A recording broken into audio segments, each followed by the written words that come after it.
माले पर जाकर के इस श्लोक का वाचन किया। बरहा पीड़म नटवर वपुः कर्णयो कर्णकारम। अब ठाकुर जी की छवि बनाना, कैसे हैं ठाकुर जी, वर्णन कर रहे हैं। वरहा पीड़म, ठाकुर जी ने टेढ़ा मुकुट पहना हुआ है। अच्छा, मैं कथा में बताता हूं ठाकुर जी टेढ़ा मुकुट क्यों पहनते हैं। हमारे गोविंद देव जी, राधा रमण जी, राधा वल्लभ जी, ये टेढ़ो मुकुट का क्यों पहने। एक श्री स्वामी हरदास जी का पद है, यदि अभी मिल जाए तो मैं सुनाऊं। जहां जहां चरण परत प्यारी जू के, तहां तहां मन मेरो करत है छाँव। इस प्रकार के भाव हैं, अभी मिल जाएगा तो सुनाऊंगा।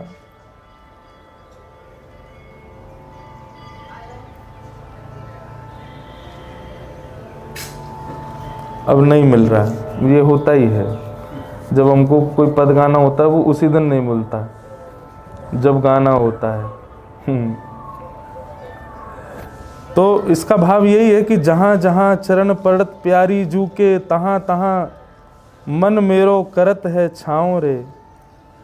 जहां जहां किशोरी जी के चरण जाते हैं, ठाकुर जी कैसे चलते हैं, सदा राधा गोविंद देव जी के तो नेत्र ऐसे ही सामने विराज रहे हैं, पर अधिकतर हमारे ठाकुर जी की श्रृंगार की प्रणाली का ऐसा भाव है, ठाकुर जी के नेत्र नीचे रहते हैं, थोड़े ऐसे रहेंगे नीचे की ओर, कटाक्ष नेत्र नीचे की ओर। श्री राधा रमण जी को देखो नीचे विराजेंगे, श्रीनाथ जी को देखो नीचे नेत्र रहते हैं। क्यों? ठाकुर जी नीचे देख क्या रहे हैं, बोले सदा ठाकुर जी किशोरी जी के साथ रमण कर रहे हैं, कुंज में लीला कर रहे हैं। तो किशोरी जी के चरण कहां कहां जा रहे हैं, वह स्थान को देखते हुए ठाकुर जी चलें। दो विचार करें कि कहीं किशोरी जी के चरण किसी निष्ठुर स्थान पर ना चले जाएं, और दूसरा भाव ठाकुर जी क्या रखते हैं, जैसी किशोरी जी चरण रखती हैं, ठाकुर जी अपने मुकुट को ऐसे घुमाते हैं। वाह,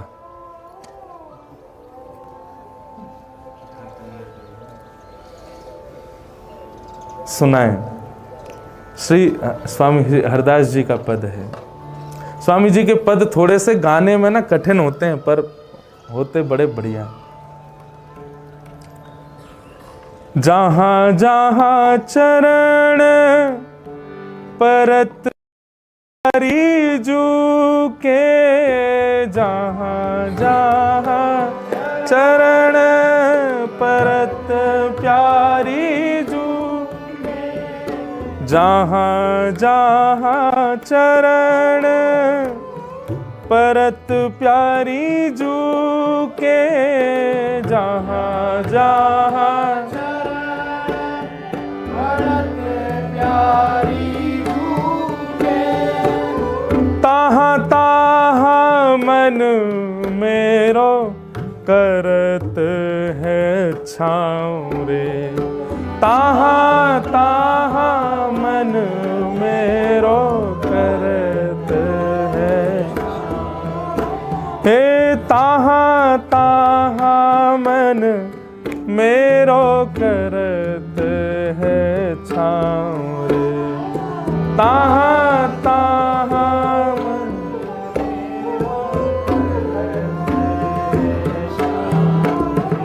ठाकुर जी क्या कह रहे हैं, बोले भैया श्री जी की सेवा में आपको जो दिख रहा है, बहुत ध्यान से सुनना।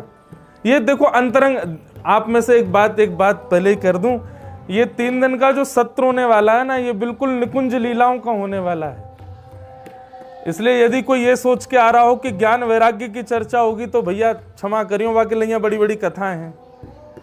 यहां पे आके ज्ञान वैराग्य ना बोलूंगा मैं, यहां तो निकुंज की लीला ही चलेगी। ये कुंज निकुंज है भैया, यहां तो श्यामा श्याम की अंतरंग लीला ही चलेंगी। तो जो रस में भीगे भय गुल्ला हैं, आप सब लोग गुल्ला हो, जो रस में भीगो भयो होगो वही रसगुल्ला बनेगो, वही को भोग लगाएंगे ठाकुर जी।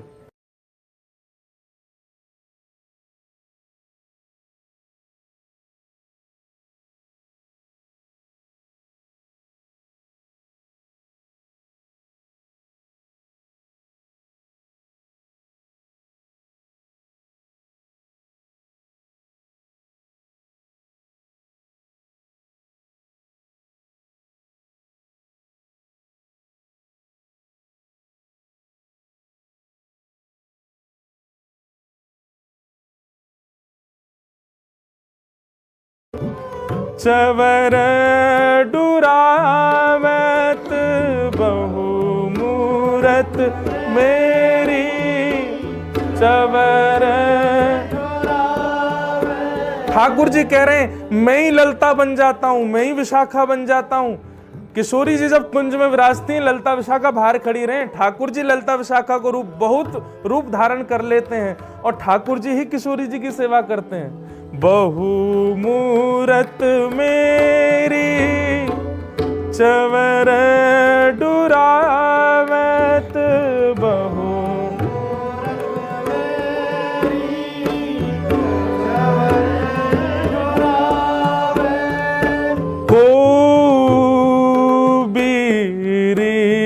खवावत को बीरी खवा। हे जहाँ जहाँ चरण परत प्यारी जू के, जहाँ जहाँ चरण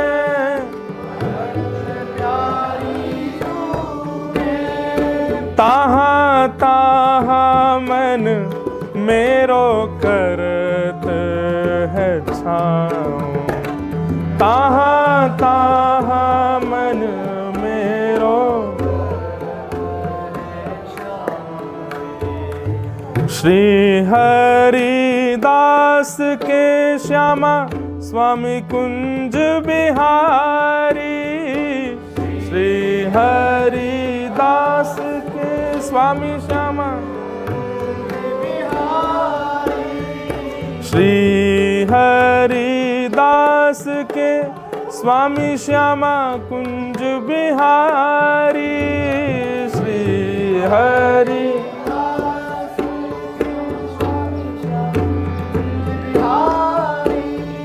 भले मानवत दाए उपाय, भले मनावत दाए।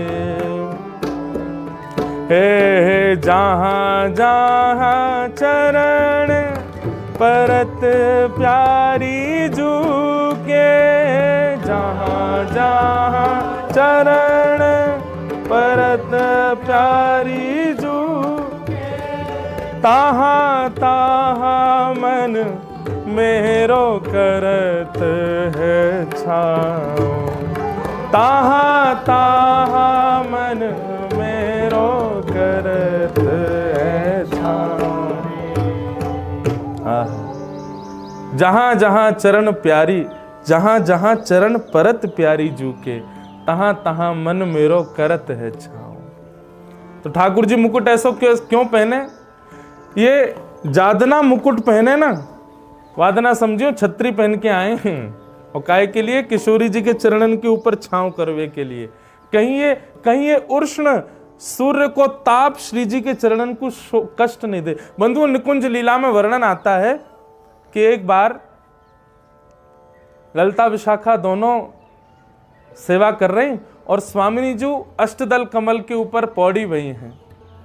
इतने में ठाकुर जी आ गए, और जैसे ठाकुर जी आए तो ललता जी बोली, कहाँ है? आवाज करते आ रहे हो, नूपुरन बजाते आ रहे हो, श्री जी उठ जाएंगी हमारी। तो ठाकुर जी अचक अचक के धीरे, अचक अचक समझते हैं, अचक मतलब धीरे धीरे चल के आने लगे। आके ललता जी से बोले, मोए भी सेवा करन दो श्री जी की। ललता जी बोली, बात मत करो, चुपचाप खड़े रहो यहाँ पे। ठाकुर जी बोले, मैं सेवा ही तो मांग रहा हूँ, रोक काहे को रही हो मुँह को? बोले, आप देखो श्री जी के चरण देखो लाल पड़ गए ना। बोले, हाँ। आप बोल रहे हो, आपके मुख की उष्णता, आपके मुख से निकलने वाली गर्मी से देखो श्री जी के चरण लाल पड़ गए। तो लाल जी अपना सिर पकड़ के बैठ गए, मैं इतनी दूर से बोल रहा हूँ, मेरे मुख की उष्णता श्री जी के चरणन को लग रही है, ऐसी श्री जी के मैं चरण कैसे दबाऊंगा? ठाकुर जी बोले, मेरे हाथ तो बड़े कठोर हैं, मैं तो सेवा ना कर सकूं। ललता बोली कि विचार करो, यदि सेवा करनी हो तो ऐसे करियो कि हमारी श्री जी की कोमल अंग को शोभ नहीं हो। तो वहां भी एक पद आता, मैं पद ढूंढ में जाऊंगा तो आधा घंटा लगेगा, हमारे केवल भावी सुना रहा हूं। ठाकुर जी उस पद में वर्णन आता है कि ठाकुर जी कैसे चरण दबा रहे हैं। देखो ये लीला, ये सुख कहाँ बड़ी बड़ी कथान में मिला है, पंडाल की कथान में मिला है, ये केवल यहीं मिला है। बोलो राधा गोविंद देव प्रभु की। ऐसा लग रहा हो कि यहीं शामा शाम लीला कर रहे होंगे। देखो देखियो, 3 दिना में ध्यान रखियो, पीछे कहीं दिखे पीताम्बरी सी ने झलक सी दिख जाएगी, पीछे यहीं डोल रहे होंगे ठाकुर जी। तो पद का भाव क्या है कि ठाकुर जी मन में विचार करें मैं कैसे सेवा करूं माड़। सो ठाकुर जी अपने एक एक अंग को स्पर्श करके देखें। सब जगह ठाकुर जी को अपनी हड्डी को स्पर्श है जाए। ठाकुर जी के ना ये तो कठोर है, ये वो कठोर है, क्या करें। सब जगह स्पर्श करते करते ठाकुर जी ने यहां छुओ। सोई गदमदरा से गाल ठाकुर जी के। ठाकुर जी बोले हाँ जे कोमल है। सो श्री जी के चरणन को ठाकुर जी अपने गाल से दबा रहे हैं। ऐसा भाव हमारी निकुंज लीला में भाव वर्णन करें। ऐसा प्रत्यक्ष नहीं लिखा पद में कि ठाकुर जी गाल से चरण दबा रहे हैं। भाव ऐसा है कि श्री जी की ठोड़ी, श्री जी की एड़ी ठाकुर जी की ठोड़ी को स्पर्श कर रही है और श्री जी को जो अंगूठा वो ठाकुर जी के माथे को स्पर्श कर रहा है। ऐसे ठाकुर जी सेवा कर रहे हैं। तो कैसे कर रहे हैं? ऐसे दबा रहे हैं, अपने गालन से दबा रहे हैं। एक कहीं कथा थी मेरी, वहां एक लाली, वहां ने ये चित्र भी बनाया, मेरे पास रखो घर में आज भी। उसने ऐसा चित्र बनाया कि अष्टदल कमल पर श्री जी पौड़ी हैं, ललता विशाखा चवर लेक खड़ी हैं और ठाकुर जी अपने गालन से ऐसे चरण दबा रहे हैं श्री जी के। तो भैया ये तो मुकुट यही मारे पहने कि श्री जी के चरणन में छांव बनी रहे। तो बरहा पीड़म नटवर वपु, ठाकुर जी मोर मुकुट पहनते हैं, टेढ़ा पहनते हैं। क्यों? इसलिए पहनते हैं टेढ़ा और आगे झुका हुआ पहनते हैं ताकि सूर्य की किरणों को उसमें समेट लें, श्री जी के चरणन में क्षोभ नहीं हो। बरहा पीड़म नटवर वपु, ठाकुर जी का वपु कहते हैं शरीर को। ठाकुर जी का अंग कैसा है? तो कहते हैं नटवर। नटवर का मतलब क्या होता है? स्टेज परफॉर्मेंस करने वाले जो आकर्षण कर लेते हैं उनको कहते हैं नट। और ठाकुर जी कौन है? बोले नटवर। उन नटों को भी जो आकर्षित करे वो नटवर। नटवर वपु, ठाकुर जी का अंग कैसा है? बोले नटवर जैसा है। बरहा पीड़म नटवर वपु, छवि बनाना अपने चित्त में। कर्णयो कर्णकारम, यहां गोपियां कहती हैं ठाकुर जी के कान तो दो ही हैं पर कुंडल ठाकुर जी ने एक ही पहनो। काय को पहनो है? पुष्प को कुंडल पहनो है। जैसे पुष्प तोड़ के ठाकुर जी ने अपने यहां कानन के ऊपर यहां लगा रखो है।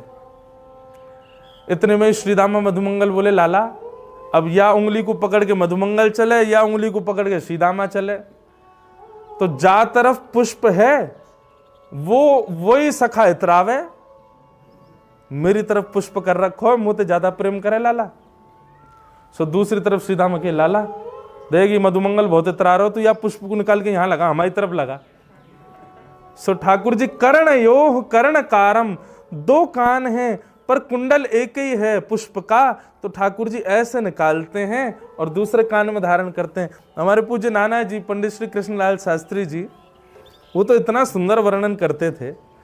वो कहते बोले लाल जी ऐसे पुष्प निकाल के यूं ना पहने तो रजनीकांत स्टाइल है। कैसे? यूं निकालें पुष्प और यूं उछालें आकाश में और यूं कान करें वो आके यहीं पे गिरे। कर्णयोः कर्णकार, आहा बरहा पीड़म नटवर वपु कर्णयोः कर्णकारम।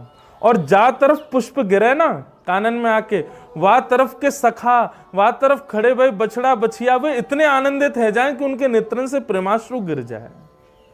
कर्णयोः कर्णकारम, आहा विभ्रदवासः कनक कपिसम।